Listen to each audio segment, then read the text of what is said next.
Welcome, everyone, to another episode of Health Matters with Laura Kopec. I'm your host, and today I am really excited about today's topic. I really want to get to some of the misconceptions around our menstrual cycle. There is a lot of misinformation out there, a lot of preconceived notions. Most of it is actually cultural. So, the first thing I want to talk about is the fact that our period is a time where we not only shed the uterine lining, but we're actually shedding and detoxifying quite a bit. And so it's important that these detox systems are functioning. Otherwise, you can have a more uncomfortable period, whether that's emotional or physical. And so if you start to kind of understand it a little bit differently, then that's the first step to taking making different choices, taking more action towards resolving some of those issues. Okay, so most of us should be having essentially what is kind of like a diarrhea during our menstrual cycle. If you are constipated, you're not able to shed and detoxify from the intestines, the large intestine, the way that your body wants to when it engages in that system. So, taking magnesium to help resolve the constipation. Certainly, of course, if you're having multiple types of symptoms around your cycle, we want you to come in and see us and get to the heart of what is going on. But in general, there's some basic things that anyone can understand and anyone can start to move towards. And that is making sure that you're having very, very loose stools during your period. And if you are constipated, you're going to need to address that. So we should be having almost diarrhea during our period. The next thing is that if your period is really heavy, you might want to look at whether or not you're having estrogen dominance or having an issue with histamines. So, histamines, if too much is in the body because of the foods that we eat, it can actually increase estrogen, and estrogen is going to ebb and flow with our cycle, with the whole month of our cycle. And so, making sure that your estrogen is where it needs to be. We actually test estrogen, saliva and blood because we want to know how your body is using estrogen. So we're doing those kinds of assessment to have a better idea if you're estrogen dominant in a different part of your body. So looking at your estrogen, if you're having really, really heavy cycles, is super important to getting to the heart of why that is. Uh, Hormone testing is super important if your periods are not running in a normal pattern. So the first day you start bleeding is day one. That may be common knowledge to many of my listeners here, but I'm kind of surprised how many of us don't really know what day one officially is. If you're having heavy spotting, enough to probably put a pad or a tampon in, it's not enough to just get by with a liner, then that would count as day one. Most women are going to have either 1 or 2 days that run a little heavier. And so, with that being said, your entire period, the entire time that you're bleeding should run about anywhere from 4 to 5, 6, 7 days. If it's happening longer than a week, if it's not spaced somewhere between 25 and 30, 31 days, that's an abnormal rhythm, and you might need to look at what your progesterone is doing. And if you are in a reproductive phase and your progesterone is low, I'm really going to encourage you to look at like why your progesterone is low, because we just don't have low progesterone if we have enough eggs in our ovaries.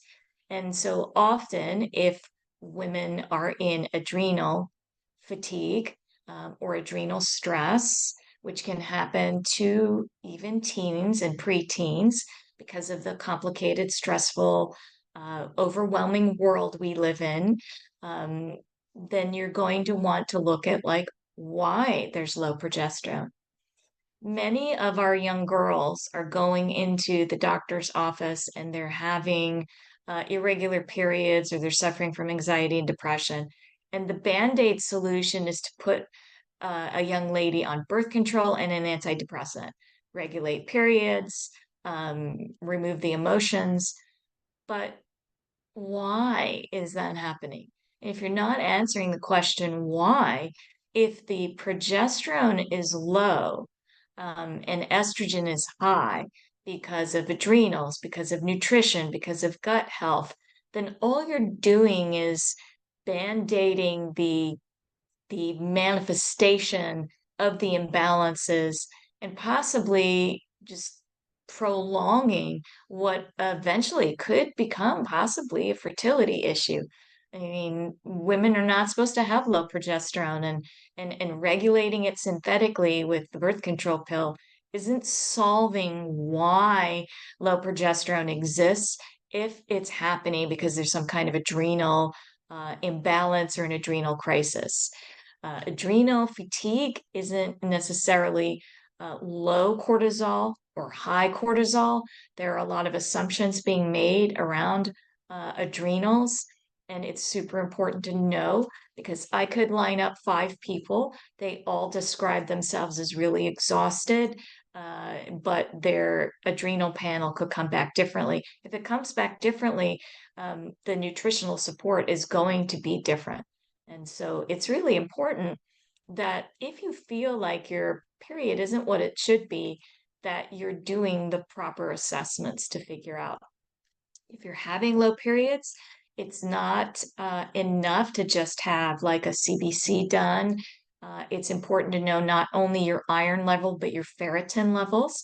Sometimes ferritin can get pretty low, even if iron looks normal, and addressing that in rhythm with your period. So you may only need to take iron or support ferritin when you are around your cycle. But again, having the right plan that supports you, because we want to support your ferritin, your iron, while you are resolving where that low ferritin is coming from.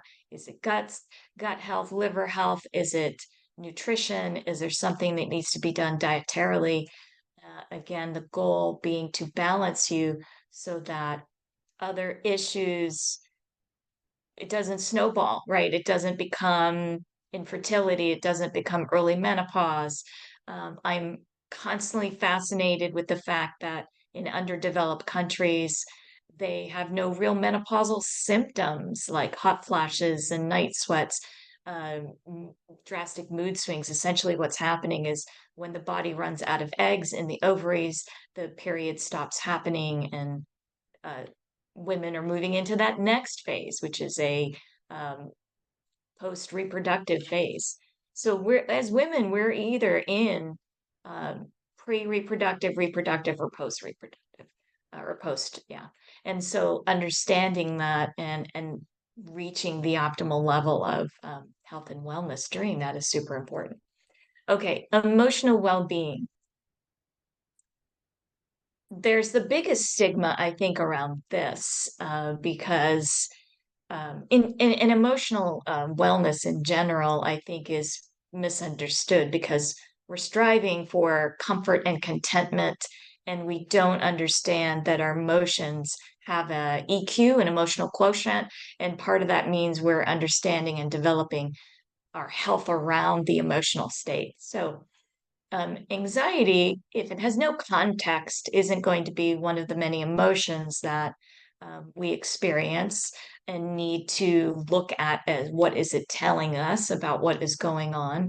For example, anger is often associated with a boundary, either a boundary of ours is being violated or we're not setting a boundary. And so the anger can be a message that the body is telling us, or emotional state is telling us. And so, again, it's super important to go, what is my body telling me? We make assumptions that we are supposed to be irritable, anxious, and yes, we are. And with grace and kindness, we need to understand that we're going to shed our emotions as well. So we are detoxifying our emotions during that detox of our period. And so, again, it's really important to understand that that's a necessary thing and to just want that to go away instead of looking at what we're unpacking emotionally and why we might need to do that. And again, is it the anxiety unmanageable because you've slipped into estrogen dominance because your histamines are too high? And really, this trickles down into a nutritional issue. Or is the irritability because your progesterone is too low because it's not removing estrogen from the uterus in the way that it's intended because you're in a state of adrenal imbalance? And the kind of tired and wired or irritability or anxiety is coming from the fact that your cortisol is out of range, either too low or too high, or zigzagging throughout the day. So again, it's really about understanding the components of what goes in to having a monthly period, what is healthy and necessary, and what needs to happen in order to get yourself there, if that needs to be an assessment of all the pieces so we can start to line that up. Um, we are in a fascinating time when we're in our reproductive phase. It's the time in our life where we could prepare our bodies for conception and be able to conceive. And really, when I'm working with women in fertility, it really is kind of going all the way back to looking at how the whole body is in balance or out of balance. So again, there's some really big misconceptions around our periods, what is supposed to happen, what is supposed to be healthy, and how we can achieve regulating and stabilizing our period so that it is the optimal way that we want to have our monthly cycle. All right, let's take a break here and we'll be right back.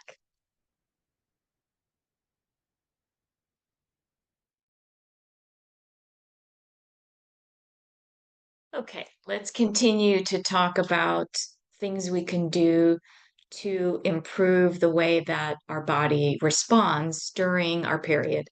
So, I want to talk about food, nutrition. Um, there are hormone disrupting foods that we might be doing too much of in general that lead to the imbalance in the monthly cycle. Those are alcohol, caffeine, refined sugar, gluten, dairy, and peanuts. But for some of us, there are other finer things that are happening every month. Might be that our salt intake is too high. And that's not like a pink Himalayan sea salt or a Celtic salt. That's iodized, refined salt that you find in processed foods. For some, it's definitely the sugar.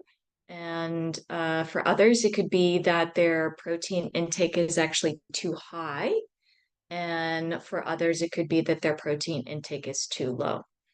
So, some of the things to start experimenting with is to remove the hormone disrupting foods the week before your cycle, the week before your period starts, and see if that has any improvement. And of course, stay with the elimination through that week of having your period. If there is one particular thing you're doing on a regular basis, a daily basis, you might need to think about like weaning yourself off that prior to.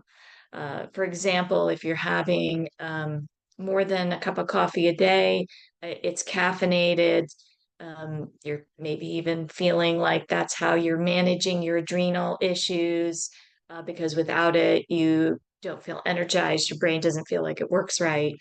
So if you stop that, that's going to bring upon withdrawal symptoms that are going to complicate the detox process that happens when you have your period. So that one you need to think about differently and maybe start to wean back to, take that For example, if someone's doing 4 cups of coffee, I say take the fourth cup, turn it into half calf. Once you comfortably have turned it into half calf, then turn it into decaf, then drop it. And you do that with each of the coffee cups until you have removed that or minimized it down to once or twice a week. Again, if you're detoxing from the withdrawals, there are other things going on in your gut that we'd love to weigh in on and help you balance. Could be some histamine issues that are not allowing that to kind of, again, adrenal histamine. So also looking at, again, how much of something you're doing, because if you're doing it excessively, say you do gluten every day, multiple meals, there's most likely an addiction going on there. Sugar is very, very addictive, and it's going to be much harder to just stop those the week before, but you can do it. If you'd rather do it that way, it is, a strategy you can try on your own and see if it helps. Also, low histamine. Now, the low histamine foods have changed this year. There are more elimination foods. So you can go to my practice website of Kopec Functional Wellness and download a 2024 histamine food list. And you can try being low histamine prior to and through the days that you're having your period. So again, the week before, the week of, and see if that manages some of your symptoms. If you're having heavy bleeding, like really heavy periods on an ongoing basis, you actually might need to do low histamine for longer, low medium histamine. Again, you might need to have your hormones analyzed in a more functional, systemic way, which means looking at both saliva and blood to determine how your body's using your hormones and what could be happening functionally that we need to address and give you education and strategies to help you kind of take the steps necessary to bring that back into balance. Hydration is super important. Um, a lot of a lot of us just aren't hydrating. Water seems very simple and very basic. And most people, when they come in initially and they're not drinking enough water, I know they're thinking, it can't be water. I'm too constipated. My digestive issues are too much, too intense, but we are 50 to 60% water depending on our age. And so we can either have the water in our body be more like a stagnant pond or a running creek. And I love using that analogy, kind of brings a real visual as to how important the water content in our body actually is, the health of that water content. And so if you're not getting half your body weight in fluid ounces, if you're less than 100 pounds, 100 pounds or more, you're going to need to hit that 64 ounces, which is 8 ounces, 8 times. You can do a variety of that, 10 and 12 here and there, but um, the reality is you're going to need to hit that goal. If you're doing a diuretic, which is caffeine, and it removes another 8 ounces of hydration from your body, you're going to need to supplement with extra water.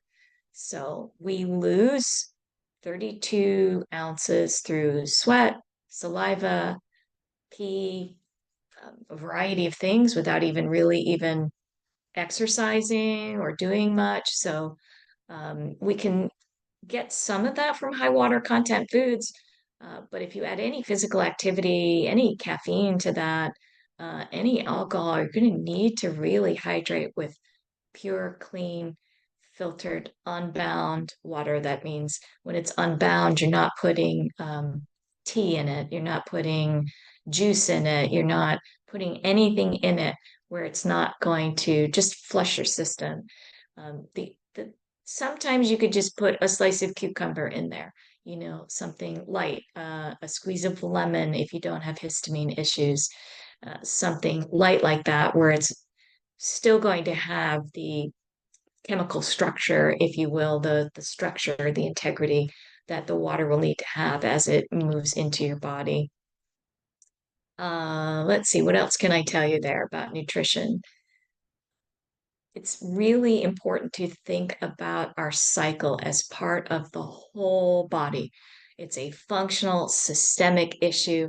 And so if you're having issues with it, it's not enough to just do something that will band-aid a symptom. It's super important to understand functional and systemic because you are in a phase of your life and it's going to impact other choices you make uh, with regard to your health and wellness. If you're having serious diagnosable conditions like PCOS, PMDD, it's still strongly associated with nutrition. And that means possibly getting into some nutritional supplements. There is a huge demographic of those with PMDD that have high histamine issues and should be addressing that, not just nutritionally, but possibly with nutritional supplements. Again, looking at your period in a different way, thinking about it differently. This is a way that your body is going into a detox, and do your detox pathways uh, open up enough? Are they detoxing enough? Do you have all the support you need? And then looking at the other side of it, which is nutrition, hydration, food you're eating. Are you making those imbalances really manifest themselves during this time of your cycle? Or is there something in particular that can be done to make everything a much more comfortable and smoother ride? But again, listening to your body in terms of like what it's telling you.